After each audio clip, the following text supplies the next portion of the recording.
Tricia, first and foremost, a tough blow with the loss or the news of the loss of Mike Zunino and Kevin Kiermaier. What more can you tell me about that? Horribly tough blow. Horribly tough blow. Those are two leaders in the clubhouse, first and foremost. I know how we always talk about performances on the field, but for the Rays, they rely on them for leadership. Mike Zunino will have season-ending thoracic outlet syndrome surgery, and that is a blow for them because, especially defensively, Mike Zunino behind the plate, he is just so solid, and they will miss him. Kevin Kiermaier, the longest tenured Ray. We know how much of a leader he is in the clubhouse. He's going to have hip labrum surgery. It's crazy because Kevin Kiermaier has been playing through this hip pain for 3 years, and the doctor told him years ago, play through it until you can't play through it anymore. And he's finally to the point where he cannot play through it anymore. So losing both of those guys, not just their skills defensively, and Zunino, when he gets hot at the plate, he's just unstoppable. But losing both of those guys from a leadership perspective in that clubhouse, that just makes you that makes you sad, really, to see that happen. So they're certainly going to miss them, and we'll see what happens with their future because they're both in the final year of their guaranteed contract with the Rays. Tricia, 5 members of this staff, of this roster, are on the IL that were on the opening day roster, not to mention some other key components in Tyler Glasnow, Feyereisen. There's so many other guys that you guys have on the IL, yet this is a club that has never made excuses. Do they go for something at the trade deadline, being that they're very much in the thick of it, or do they just ride the guys that they have the remainder of the season? That's a fantastic question. And I think it's a question that we are all asking right now. I cover the team every single day, and I'm still asking the question, what are they going to do at the trade deadline? Because it is a little complicated because, as you mentioned, Alanna, their injury situation is jarring. There are so many key pieces on the IL, but here's the thing.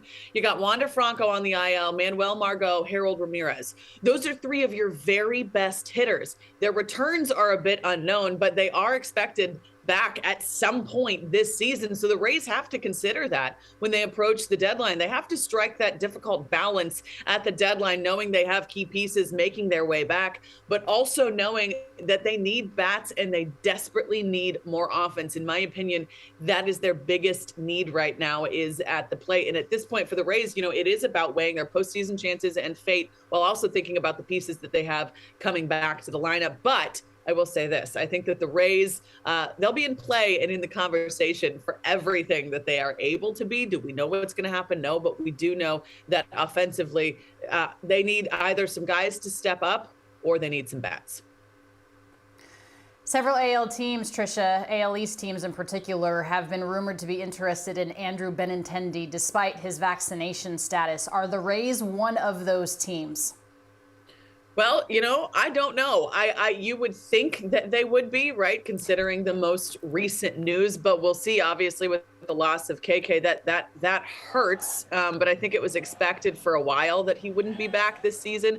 The Rays always, the Rays as well as I do. They always have a plan up their sleeve, and then they end up looking like geniuses at the end of the day. So could they be in on him? Absolutely, they could be. Will they? I'm not entirely sure. But obviously, that is a need right now, considering the most recent news. And like we've mentioned 1,000 times, all of the players on the IL. I wouldn't hate to see them in on that, but we will see. TBD for the Rays. And same probably, I would imagine, Tricia, with the acquisition perhaps of Contreras or Sean Murphy behind the plate, considering Mike Zunino is out for the season. Absolutely, but I could also see them rolling with Francisco Mejia and Christian Bethancourt, who they just recently acquired from the Athletics. I could see them doing that for the rest of the season, right? Mejia has proven that he can be clutch at the plate, and he's comfortable with all of their pitchers behind the plate. So I could absolutely see them just rolling with those 2 guys for the rest of the season. That's not to say they won't be in on Contreras or Murphy. Certainly that is a need when you lose a guy like Mike Zunino, who his defensive ability behind the plate is second to none. There's just no replacing him. There isn't. And that's just how it's going to be for the Rays for the rest of the season. But I could definitely see them being in the conversation for Contreras. But knowing the Rays, I could also see them just rolling with Bethancourt and Mejia for the rest of the season. So that's another mystery we'll have solved here pretty soon. All right, can we talk about something positive? Shane Yeah, what are we doing McClanahan, here? Obvious. No, this is what the people want to know. We got to figure out how the Rays are going to get past where they are, and they can do it. They've shown that perennially. But Shane McClanahan, my goodness, what a year he is having. How much fun Tricia has been to witness what he's done, really at the top of that Cy Young conversation in the AL.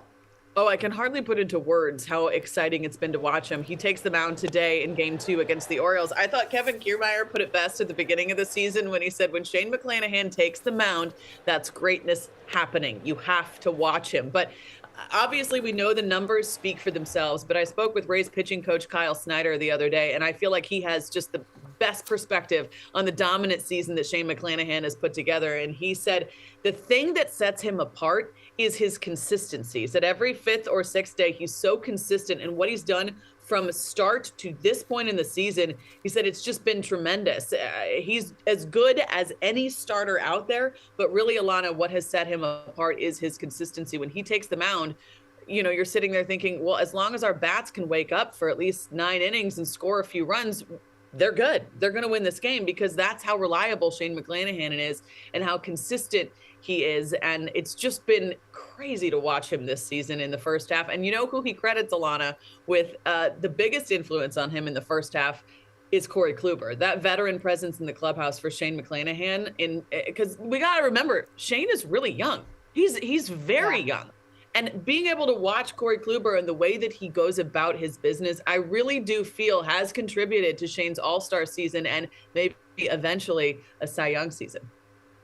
Yeah, the veteran presence is unquantifiable. Tricia Whitaker doing such a tremendous job on the daily with the Tampa Bay Rays. Thank you so much for taking the time to be with us on High Heat. Anytime. Happy to hang out with you, Alanna. Thanks for having me.